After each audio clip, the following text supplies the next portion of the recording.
Namaskar friends and viewers. Today again we are back with the different topic and आज हम लोग cover करने वाले हैं children nutrition for young kids. Yes, so ये जो एज ग्रुप है that is anywhere between 2 years to 12 years तक की एज में, जहाँ पे हम बच्चे के सारे टीथ डेवलप हो गए हैं एंड बच्चे का खाना ऑलमोस्ट हमारे घर में बाकी के जैसा जो लोगों के लिए बनता है उस हिसाब से ही हम लोग सर्व करते हैं. बट कहीं ना कहीं इस एज ग्रुप में एनीमिया यानी low haemoglobin, low vitamin D, poor iron, folic acid, vitamin B12 की डेफिशिएंसी, ये सारे प्रॉब्लम्स बहुत कॉमन हो चुके हैं. या तो बच्चे की इम्यूनिटी बहुत ज्यादा कॉम्प्रोमाइज हो रही है, या बच्चा अंडरवेट है, या चाइल्डहुड ओबेसिटी के केसेस आजकल बहुत ज्यादा सामने आ रहे हैं. सो क्या हम हमारे बच्चे को एक हेल्दी वेल बैलेंस डाइट दे रहे हैं? That is the biggest question. Yes, so आज हम लोग उसके बारे में बात करेंगे. सो पेरेंट्स, हम सब हमेशा यही चाहते हैं कि हमारे बच्चे को हम लोग बहुत अच्छा खाना दें. बट कहीं ना कहीं जिस हिसाब से हमारी सिटी लाइफ है कि बाहर खाने का कल्चर बहुत ज्यादा बढ़ रहा है, and we as a parent sometimes we feel के बच्चा है ना, इसको तो हम लोग सबसे ज्यादा सब कुछ दे सकते हैं.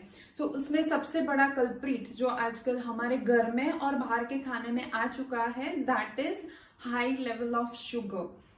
बच्चे को जब मदर मिल्क भी सर्व करती है सो उसमें 2 से 3 चम्मच शुगर अच्छे से जा रहा है, बिकॉज समटाइम्स मदर को ऐसा लगता है कि शुगर से एनर्जी बहुत ज्यादा मिलती है और शुगर बहुत इंपॉर्टेंट है. बट आइडियली ये जो व्हाइट शुगर आ रही है that is coated with the sulphur, और उसकी वजह से बच्चों की ब्रेन एक्टिविटी पे बहुत ज्यादा इम्पैक्ट होता है. बच्चे बहुत ज्यादा हाइपर एक्टिव हो जाते हैं एंड उससे बहुत इंस्टेंट एनर्जी मिलती है. सो बच्चों को कहीं ना कहीं वो एनर्जी यूटिलाइज करनी पड़ती है and then they become very much hyper active. So बच्चों को इस इतनी छोटी सी उम्र में इतनी ज्यादा व्हाइट शुगर हम नहीं दे सकते. Definitely white sugar is not good for anyone but specially for the kids. So अगर आपका बच्चा डेली रूटीन में बिस्किट खा रहा है, चॉकलेट्स खा रहा है, आइसक्रीम्स खा रहा है, केक्स का कंजप्शन बहुत ज्यादा हो रहा है, so you need to cut it down. अगर आपके बच्चे का स्वीट टूथ है सो उसको आप ड्राई फ्रूट के लड्डू दीजिए, राजगिरा की सुखड़ी बना के दीजिए. Ragi is very good for the बच्चों का हेल्थ. सो रागी का शीरा, रागी की सुखड़ी, इस हिसाब से मिक्स सीड्स लड्डू, कुछ ना कुछ ऐसी वैरायटी दीजिए जहां पे शुगर के जगह पे हम लोग खड़ी शक्कर या फिर गुड़ शक्कर, ये सारे चीज इस्तेमाल करके उनके न्यूट्रिशन रिक्वायरमेंट बढ़ा सकते हैं, ना कि उनकी हेल्थ पे डिफरेंट गंदे इम्पैक्ट डाले. Once in a while that is fine. अगर आपका बच्चा once in 15 days biscuits, chocolates या आइसक्रीम का कंजप्शन कर रहा है, या even once in 10 days is also fine in today's era. But काफी सारी मदर्स को मैंने देखा है as a handy food evening snacks में यूजुअली बिस्किट्स होते हैं. सो आई हाईली रेकमेंड कि प्लीज घर में बिस्किट्स इतना फ्रिक्वेंटली रखना बंद कर दीजिए. उसकी वजह से आगे जाके जब बच्चा एडल्ट होता है, आजकल तो बहुत छोटी सी उम्र में diabetes, blood pressure, cholesterol, thyroid problem ये बहुत देखा जाता है. एंड ये सारे नॉन कम्युनिकेबल डिजीज का एक बहुत बड़ा फैक्टर है बॉर्नविटा, हॉर्लिक्स, माइलो, ये सारी हेल्थ बैनर के नीचे बिकने वाली चीजें जिसमें more than 40% is only sugar, and उसमें भी हम लोग शुगर ऐड करते हैं ऊपर से मिल्क में. सो आपके बच्चे को बॉर्नविटा से दूर रखें, आइसक्रीम, चॉकलेट्स, ये सारी चीजों से दूर रखें, चिप्स से दूर रखें.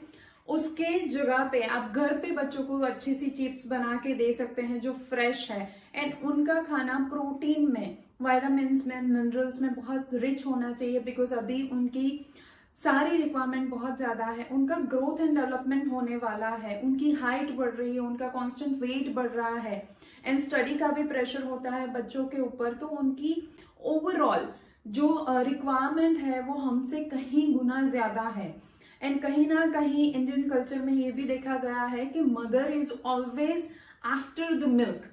अगर बच्चों को मिल्क से एवर्जन है फिर भी हम लोग 2 से 3 बार उनको जबरदस्ती दूध पिला रहे हैं.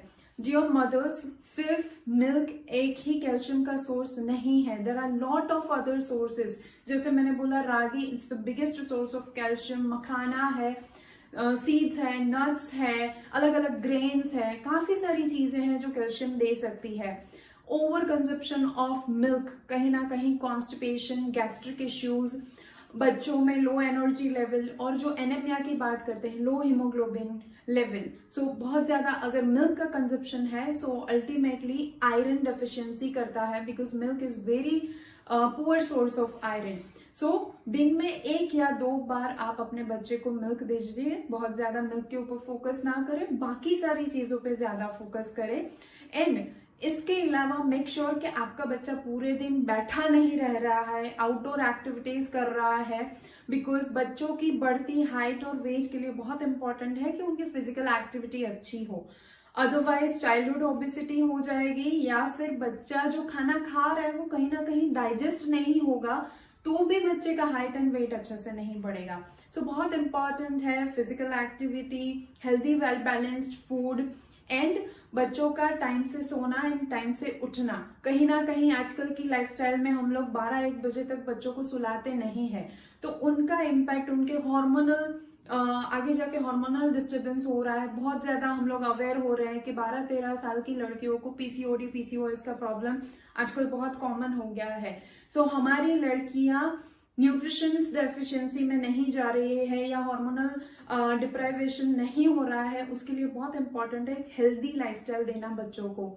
सो इनसे ज्यादा और कोई भी क्वेश्चन है, you can always reach out to me. This is doctor Riddhi Nanda.